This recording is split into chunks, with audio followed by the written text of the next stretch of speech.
You were married for more than 30 years. What's the secret to that? How do people stay together? We were together 40 years. Oh, we worked on the road together yeah. since 1963, and we got married in '68. Right. And the secret for a happy marriage: separate bathrooms. Really? That's it? I think so.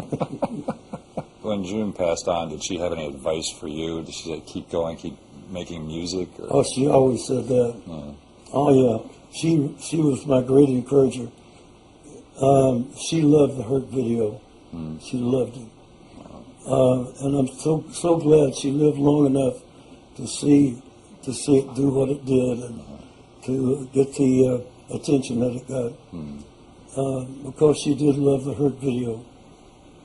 And she was my biggest critic, too. If she didn't like something that I did, she told me about it in a hot minute. I imagine it must be to be married so long and then to lose someone. I imagine people would sometimes just want to stop and say, because spouses sometimes just follow each other. But you're still going and ready to go. Where do you get the energy, the strength? She told me in the hospital, said, go to work. I said, what are you talking about? She said, don't worry about me. Go to work. And at the funeral, I could almost hear her saying, go to work. 3 days after the funeral, everybody said, you're crazy. But 3 days after the funeral, I was in the studio. Really? Yeah. Wow. And I stayed in the studio for 2 weeks. And it was great therapy for me. And I think I accomplished more in that couple of weeks than in most of the other year combined. How much has record making changed? Well, it's changed a lot, I'm sure, since you were at Sun Studios. Is it just way out of control now? Is it just too big? Oh, no, it's easier. Oh. It's easier. But with all the new technology, it's great. Wow.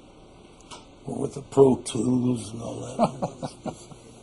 I wonder how you, when you look back at what you've done, do you realize this monumental amount of work that you've created and what it means in American music? Do you feel like you're in a monument of American music, or do you just look at yourself as John Cash? Just as John Cash. You must know how people feel about you, right? Do you hear from a lot of fans all the time?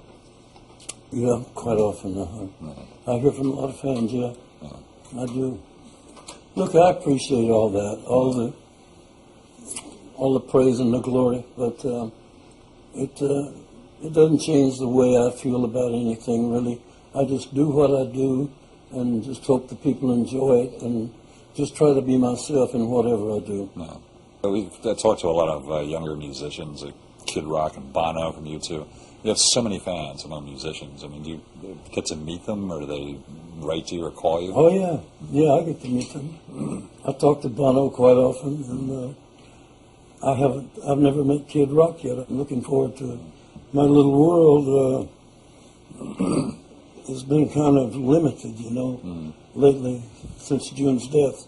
I've kind of hung close to home here. You were there at the beginning of rock and roll music. Do you still keep in touch, like Jerry Lee Lewis? Do you hear from any of these people? I haven't heard from the Killer in quite a while. I get an invitation to his birthday party every year. I haven't heard from him in quite a while. Yeah. I understand he's doing well. Glad to hear so. that. Yeah. I love the Killer. Yeah. We're good friends. Yeah. Do you remember touring with those people? On the road Oh, tours? yes. I toured with him. There was a package of myself, Jerry Lee, Roy Orbison, and Carl Perkins. Wow. We toured all over the United States and Canada. So you're out on the road in the early days with Jerry Lee and all these people, and it was a pretty crazy times. We were all young and wild and crazy. How crazy were you? I was crazy as you can get. I mean, crazy. Yeah.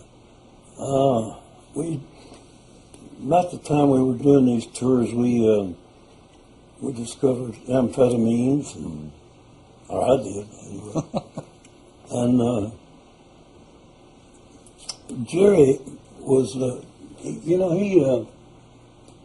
thought he was going to hell for not preaching. He went to seminary, and he wanted to be a preacher, but he turned to rock and roll, and he'd tell all of us, he'd go into a tangent some night backstage and tell us all we were going to hell for singing the kind of music we were singing. I said, maybe you're right, killer. Maybe you are. Maybe you're right. I don't know. I don't know. I wanted to ask you, I think people that have no faith probably look at death as something very scary, but you believe and you have faith. I mean, does it make it easier to look ahead and say, well, my life may end, but it's been good, I'm not afraid? Oh, I expect my life to end pretty soon. You know, I'm 71 years old. Yeah. And I have great faith, though. I have unshakable faith. I've never been angry with God. I've never been, I've never turned my back on God, so to speak. Mm-hmm. I never thought that God wasn't there. That I knew that, see, He's my counselor. He's my wisdom. All the good things of my life come from Him. Mm. Where do you think we go afterwards? Where do we go? When we die, you mean? Yeah. Oh. Well, we all hope to go to heaven.